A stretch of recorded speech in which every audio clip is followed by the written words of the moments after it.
ప్రేమైన వాళ్ళారా, బాగున్నారా? మరొక వచనం ధ్యానించుకుందాం. ప్రకటన 1:3. సమయము సమీపించినది గనుక ఈ ప్రవచన వాక్యములు చదువువాడును వాటిని విని ఇందులో వ్రాయబడిన సంగతులను గైకొని వారును ధన్యులు. ధన్యత అంటే ప్రవచన వాక్యములు చదివి వాటిని విని అందులో వ్రాయబడిన సంగతులను గైకొని వారు ధన్యులని ఈ వచనం తెలియజేస్తుంది. విధేయత యొక్క ప్రాముఖ్యత. ప్రవచనంలో వ్రాయబడిన విషయములను గైకొనడం మనకు ఎంతో అవసరం.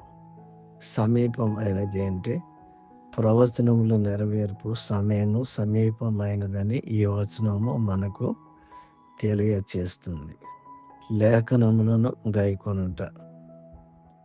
ప్రవచన వాక్కులకు శ్రద్ధతో గైకొనుటకు మనం ప్రోత్సహింపబడుతున్నాం. విధేయత. దేవుని వాక్యమునకు విధేయత చూడటం యొక్క ప్రాముఖ్యత మన ప్రాధాన్యత. సిద్ధపాటు.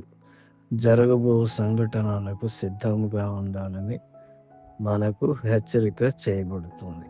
దేవుడు మిమ్మల్ని దీవించును గాక. ఆమేన్.